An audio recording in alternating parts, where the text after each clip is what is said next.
윤희숙 의원 이야기 좀 더 해보겠습니다. 최영일 시사평론가와 함께하겠습니다. 어서 오십시오. 안녕하세요. 자, 일단 오늘 오후 진행됐던 기자회견 잠깐 듣고 말씀 나누겠습니다. 저는 지금 저 자신을 공수처에 수사 의뢰하겠습니다. 공수처가 못하겠다면 합수본에 다시 의뢰하겠습니다. 저는 국회의원이라는 법적 사회적 방패를 내려놨으니 평범한 시민이 받는 수사를 받을 것입니다. 이게 기득권 없이 국민 눈높이를 지키는 제 정치입니다. 네, 의원직 사퇴 의사는 거듭 분명히 한 거네요. 먼저 이번 사안의 본질이 뭔지 좀 간략하게 정리를 하고 넘어가죠. 네, 핵심은 이제 본인은 지금 이제 여러 명 처음에 민주당 의원들이 국민권익위에 의해서 이제 수사를 받았고 직계 좀비 속다 포함입니다. 그리고 국민의힘과 나머지 비교섭 단체 당들도 마찬가지 이제 지금 수사 의뢰가 돼 있는 상황인 거죠. 근데 그 중에 약간 특이한 대목은 민주당은 모두 다 탈당 권유 밖에서 소명하고 살아 돌아오시오 이 방식이었는데 국민의힘은 12명을 좀 쪼갰어요. 그래서 1명은 제명, 뭐 비례대표니까 그럴 수 있고 5명은 탈당 요구, 6명은 소명을 받아보니 문제가 없다. 근데 그중에 윤희숙 의원이 있는 것인데 문제는 윤희숙 의원은 당에서는 문제가 없다고 인정을 받았는데 본인이 기자회견을 자처해서 대선 주자에서도 내려오고 의원직도 사퇴하겠다. 의원직 사퇴는 굉장히 이제 중차대한 문제인데 본인은 이 부동산 의혹은 모두 다 부인하면서도 사실은 당의 대선 과정에서 누가 될 수 있다. 왜냐하면 본인이 문재인 정부의 부동산 정책을 가장 강하게 비판했던 인물이기 때문에 이런 전제들이 있었습니다. 하지만 내용은 부친이 농사를 지으면서 여생을 보내려고 농지를 산 정도를 가지고 엮었다 이런 표현을 썼거든요. 이준석 대표는 이거 연좌제다, 야만적이다 이렇게 성토를 했는데 그 다음에 나온 내용은 투기 의혹이 좀 있는 거 아닌가 합리적 의심들이 등장했던 것이죠. 투기 의혹이 있는 거 아니냐. 그냥 단순한 농지법 위반이 아니라 이 땅이 어떤 곳인지 좀 살펴봐야 될 것 같네요. 네, 바로 그렇습니다. 이 부친은 이제 고향이 부산이라고 합니다. 윤희숙 의원은 서울 출생입니다. 그런데 이 부친은 지금 동대문에 사세요, 서울에. 그런데 이제 농지는 세종시예요. 그럼 연고지가 아닌데 왜 세종시까지 갔을까? 세종시는 당시에 KDI에 근무하던 이 딸인 윤희숙 의원이 세종시 아파트를 이제 구입해서 살고 있었다는 거죠. 근데 하필이면 딸이 있는 그 지역으로 가서 농지를 거두는 3천여 평이니까 넓이가 꽤 되고요. 그런데 자세히 들여다보면 농지가 요즘 이제 지도로 나오고 있습니다만 좋은 땅은 아니라고 합니다. 계단식으로 다랑이가 11개로 쭉 나눠져 있는 필지를 합친 건데 농사 짓기가 어렵다. 이 정도 면적을 농사 지으려면 기계화용농을 해야 되는데 기계가 들어가기도 어렵고 차도 들어가기 어렵고 그래서 결국은 이제 80대 노인이 어떻게 혼자 농사를 짓겠는가. 이것은 위탁영농을 하든가 기계영농을 하는 수밖에 없다. 그래서 이제 이 땅값 자체는 2016년에 구매할 때보다는 분명히 올랐어요. 한 54%가 올랐는데 한 뭐 8억여 원을 투자한 것 치고는 오히려 강남 땅에 비하면 덜 오른 거 아니냐. 뭐 이런 이야기도 있고요. 그래서 이제 투기 의심은 충분히 있는데 이 뭐 차익 실현도 한 셈입니다. 그럼에도 불구하고 이제 이것이 투기냐 아니냐 뭐 논란은 있습니다. 덜 올라서 10억이요. 네. 맞습니다.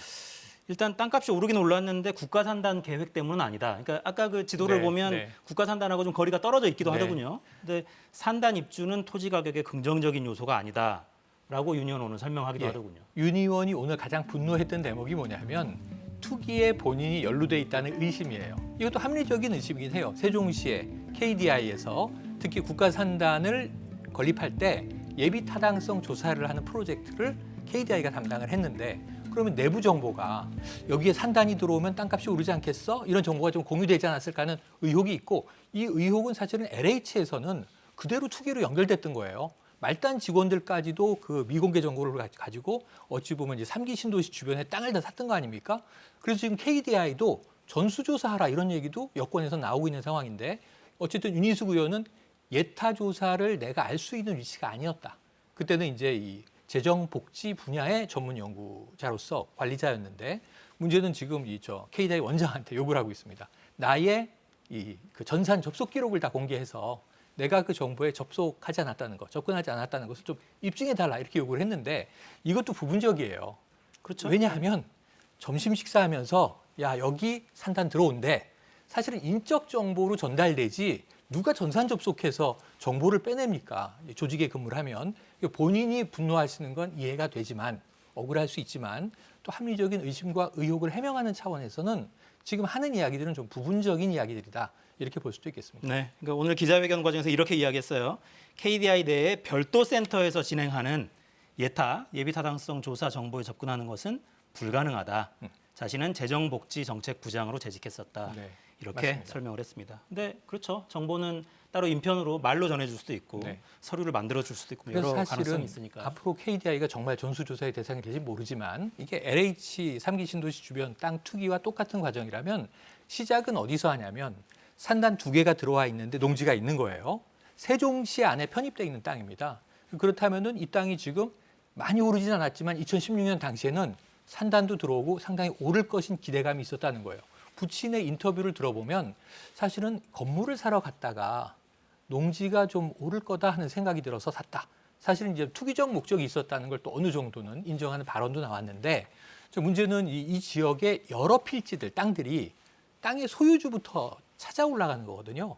그러니까 윤희숙 의원의 부친만 이 농지를 산 것인지 이 주변 땅의 땅 주인들은 어떤 인물들인지를 이제 한꺼번에 조망할 수 있다면 여러 가지 의혹이 또 드러날 수 있을 가능성도 있습니다. 네, 그러니까 거듭 다시 한번 읽어드리면 윤 의원이 오늘 이렇게 이야기했어요. 농지법과 주민등록법 위반 의혹이 있으며 투기 의혹으로 비춰질 여지가 있다는 점을 부정하지 않겠다, 변명하지 않겠다. 성실히 조사를 받을 것이다. 이런 발언도 그 했습니다. 이제 부친입니다. 그 대목은 우리 부친은 성실히 조사를 받으실 것이다. 그리고 이제 모르고 이런 일이 이제 벌어졌을 가능성이 있다. 농지법 위반 혐의는요.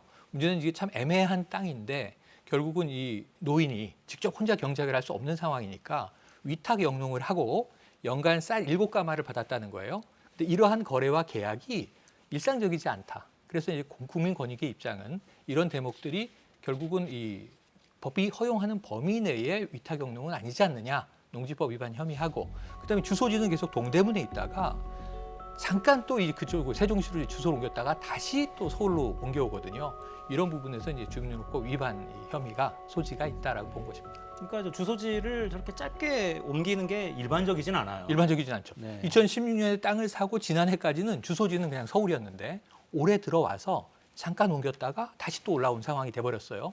그럼 왜 갔다 왔는지 뭐 이런 문제 등등에 대해서도 또 의구심은 사실은 수사 결과 밝혀질 것으로 보여집니다. 네, 그러니까 핵심은 결국 두 가지죠. 네. 윤 의원이 KDI 내부 정보를 사용해서 개입한 네. 부분이 있느냐, 예. 이 부분이 밝혀져야 되고 윤 의원이 오늘 기자회견에서도 여러 차례 이야기했듯이 아버님의 일부 투기 의혹, 농지법 위반 의혹 네. 이 부분은 수사를 받겠다고 했으니까요. 사실은 한 가지 여지가 더 있는 것인데 제가 첫 번째와 두 번째 기자회견을 보면서 제일 중요한 대목은 뭐냐면 국회의원인 저는 아버지가 거기에 땅을 샀다는 걸 몰랐다는 거예요.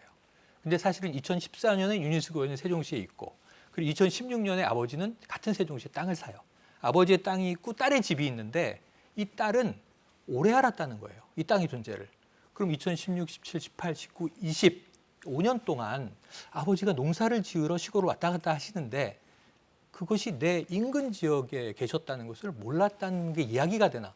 저는 사실 이게 가족관계에서는 이게 어떤 범죄 혐의와 관계없다 하더라도 왜 이 아버지의 이 땅 문제를 몰랐다고 했을까? 30년 전에 독립경제로 이제 경제 분리를 한 이후에 나는 아버지의 재산 모릅니다인데 사실은 이게 연좌제가 아닌 이유는 뭐냐면요. 이게 돈이라고 하는 것이기 때문에 결국은 부모의 재산은 자녀에게 상속되거나 증여되지 않습니까? 그러니까 이 재산은 남의 재산은 아닌 거예요. 그래서 이런 문제들에 대해서는 몰랐다라고 하는 대목이 정말 몰랐던 것인지 알았는데 몰랐다고 한 것인지 이거는 사실은 뭐 어쩌면 윤리적인 문제일 수 있지만 중요한 대목으로 좀 귀에 박혀 있습니다. 네, 윤 의원 오늘 격정적인 기자회견을 하면서 압수수색도 모두 받겠다, 주거지도 압수수색 받겠다, 뭐 이렇게 공언을 했으니까 그렇습니다. 수사 결과를 지켜보시죠. 공수처가 됐든 합수부가 됐든. 일단은 합수본이 지금 수사 의뢰를 받았고요. 좀 이제 나는 이제 모두 앞에 발가 벗겨지겠다 이런 표현까지 쓰면서 공수처가 날 수사해달라. 나를 수사해달라는 의뢰를 공수처에 한 거지만 지금 이제 흐름상으로 보면은 왜냐하면 혼자 수사받는 게 아니잖아요. 여러 명이 같이 의뢰가 됐잖아요. 합수본에서 수사가 진행되는 게 타당해 보입니다. 네, 지켜봐야겠습니다. 공방만 하고 있을 일은 아닌 것 그렇습니다. 같아요. 사실관계를 확인해야죠. 네, 네, 최영일 평론가 수고하셨습니다. 고맙습니다.